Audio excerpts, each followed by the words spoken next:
Skylar, call an ambulance right now, please. Well then, I'll be heading home. Huh? What are you thinking? Your husband has just collapsed. This is how my mother-in-law Barbara confronted me, and my father-in-law Harvey looked at me with a puzzled expression. I explained everything to defend myself. Harvey, the reason my husband collapsed is because of your wife. My name is Skylar. I'm a 32-year-old homemaker. I married Conrad 2 years ago. We met at work. He was a junior colleague at the same company, 3 years younger than me. Skylar, would you like to have dinner sometime? He asked me out first. Oh, you mean with everyone? Sure, that sounds nice. No, I meant just the two of us. He said so, looking straight at me. I had never been approached by a man like that before, and I initially declined. But he kept asking, and I eventually went out to dinner with him. Despite being young, he was calm, and we really clicked. After a few more dates, we started a relationship. A year later, he proposed, and we got married. I was so happy to marry the man I loved. After getting married, I quit my job. Although I received lots of congratulations from my colleagues, I soon began to regret marrying him. Oh, good morning, sweetheart. Did you make breakfast? It's ready. He always seemed grumpy in the mornings due to low blood pressure. What's this? Well, it's fried eggs, lettuce salad, and toast. I can see that, duh. I'm talking about the eggs. Why are the eggs runny?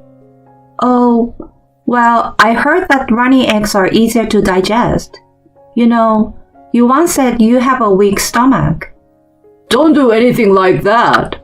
I want my eggs fully cooked. Remember that. Noted. Make it again. What? I can't eat this.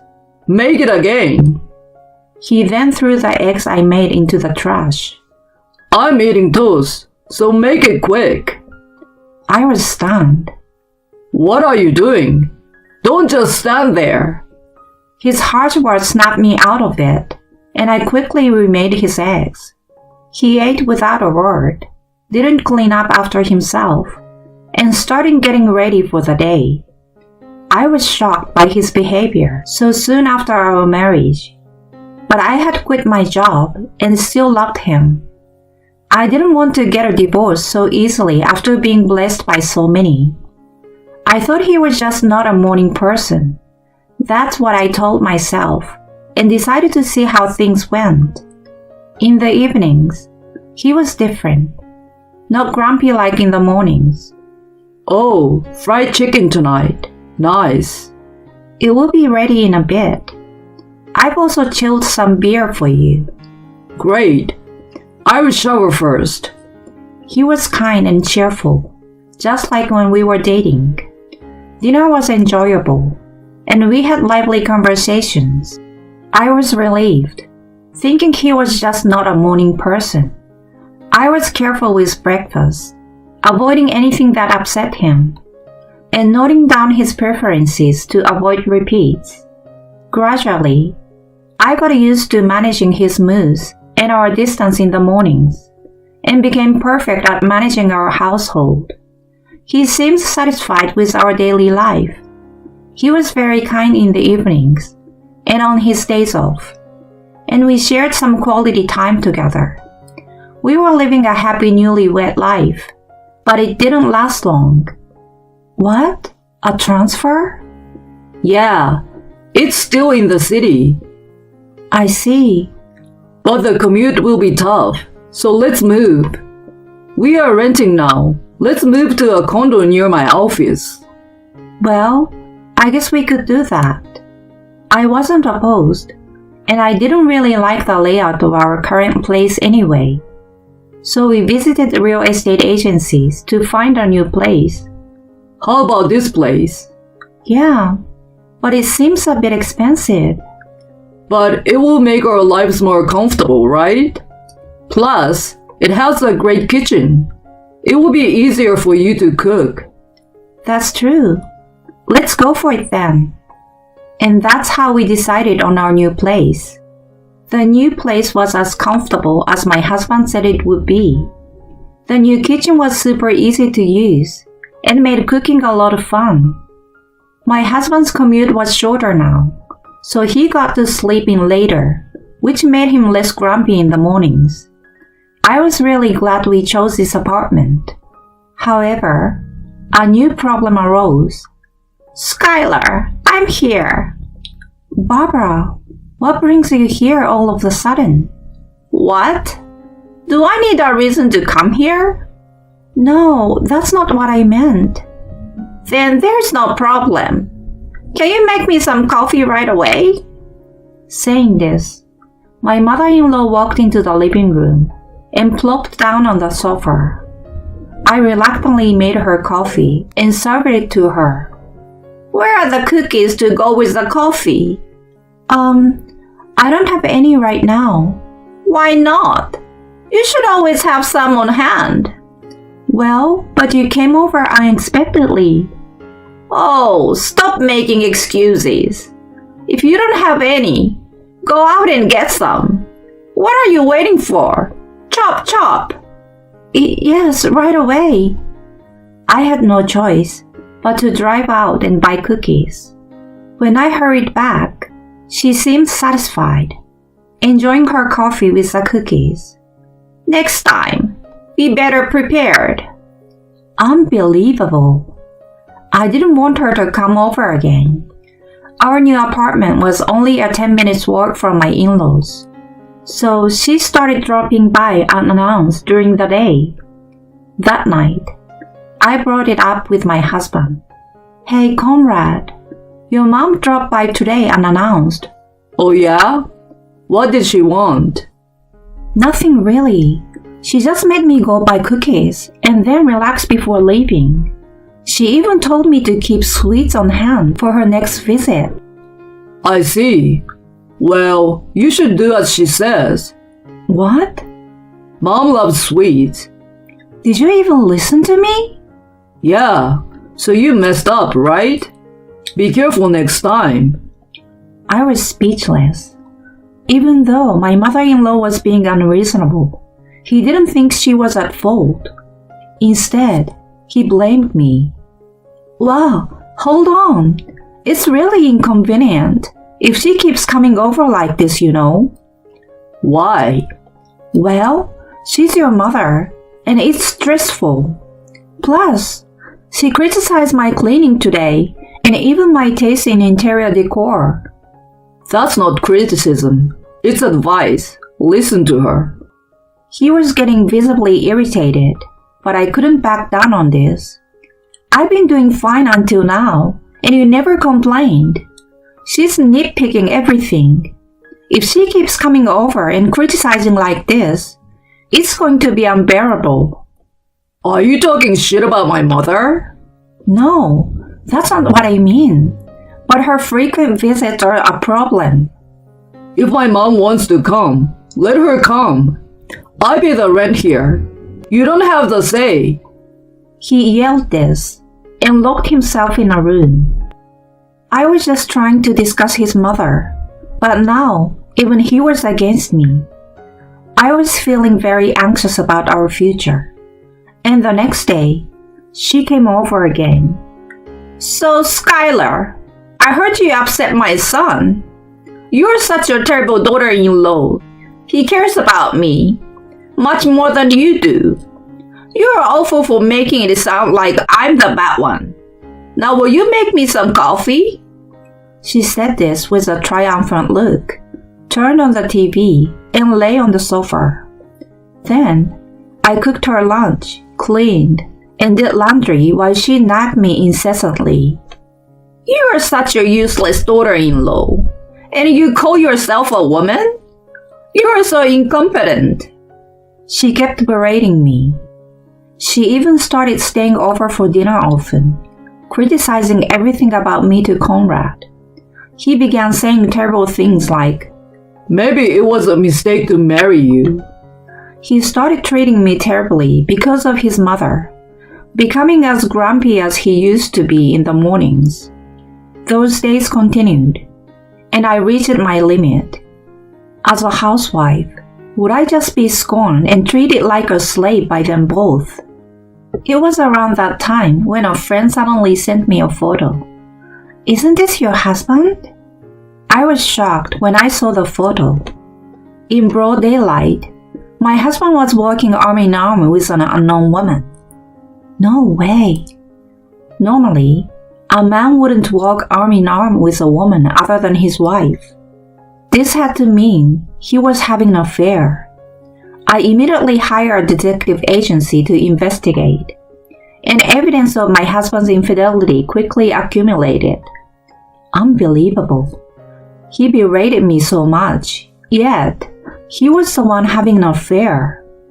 I was determined to make him pay and started preparing for a divorce. First, I needed to secure a job to support myself after the divorce. I started going to job interviews at various companies during weekdays, and eventually, I landed a new job. I also found an apartment for myself and arranged to move out soon.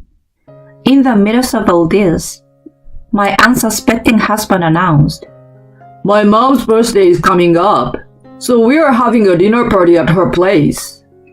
I didn't want to go, but I thought this might be my last interaction with my in-laws. I decided it was better to quietly attend than to refuse and deal with my husband's anger. That weekend, Conrad and I went to his parents' house. Harvey, my father-in-law, greeted me warmly. It's been a while, Skylar. Hi, it's so great to see you again. He was the only reasonable person in my husband's family, but he often traveled for work and wasn't home much, so I rarely saw him except on occasions like this. I prepared a lot of delicious food today. Barbara said this as she laid out a feast on the dining table. Honey, this is amazing. You are suddenly outdone yourself. The men were impressed, and Barbara looked proud. If you only saw this scene, you'd think we were a happy family. But knowing my husband and Barbara's true nature, I couldn't help but feel uneasy. I watched the food she prepared very carefully.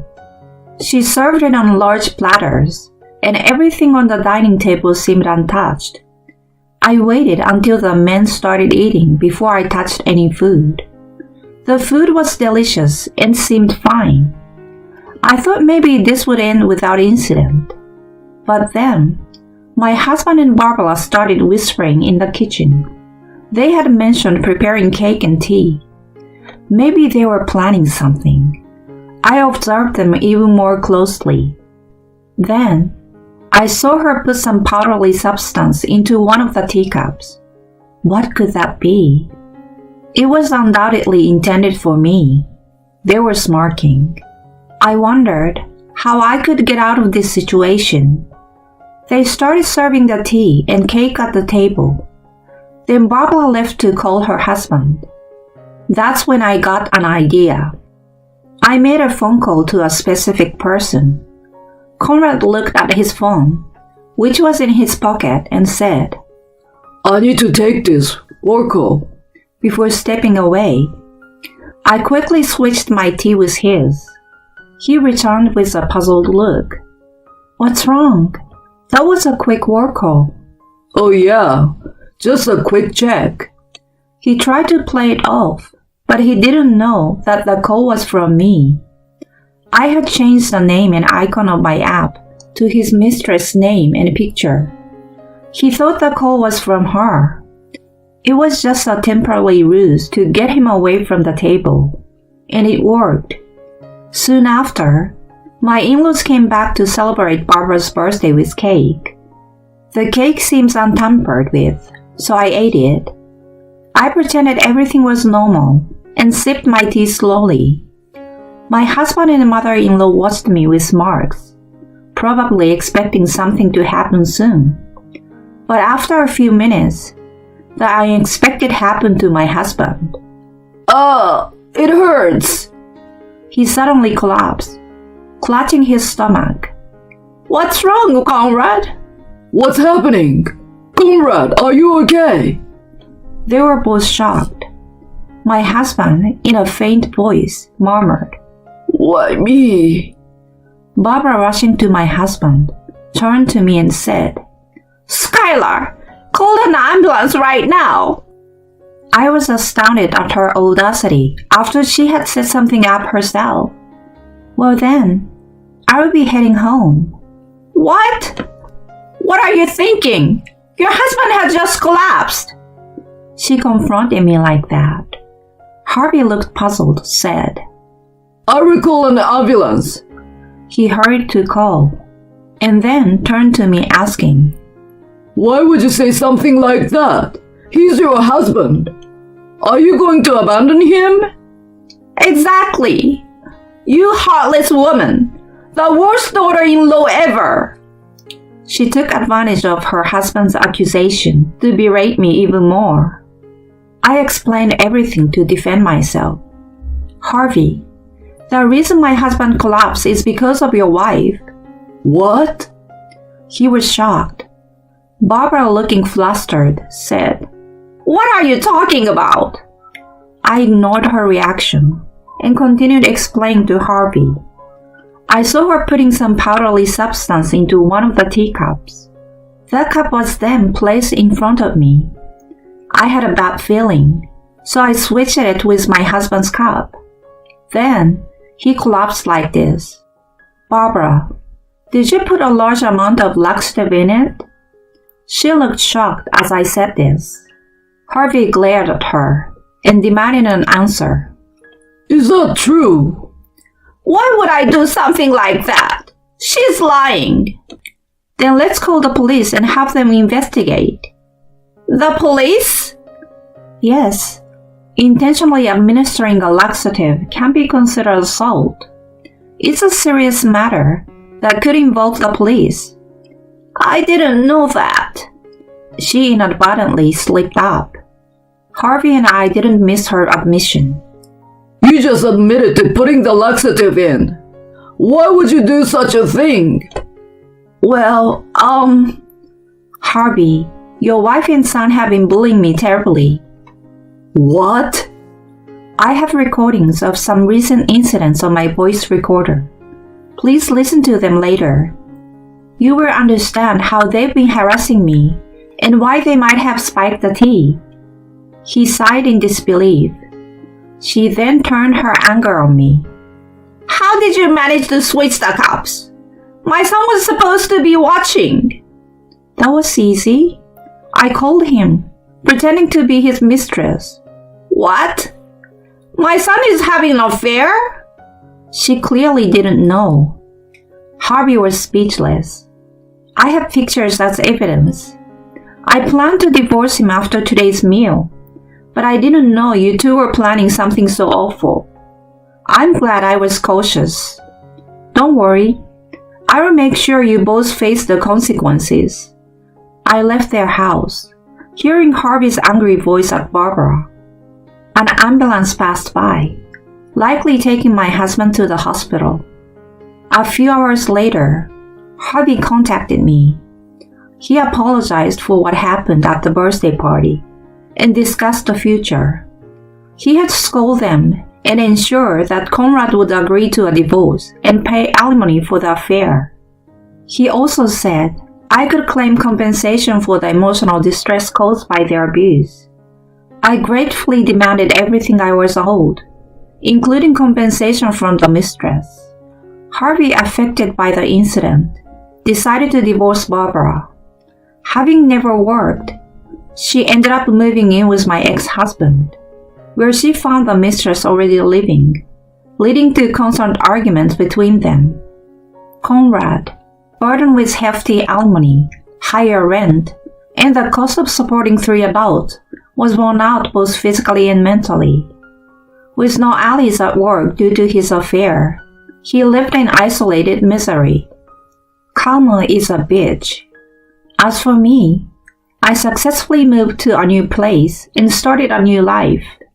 I'm working hard at my new job and enjoying the comfort of my new home. For now, I'm focusing on my career, planning to start studying for qualifications to further advance in my field.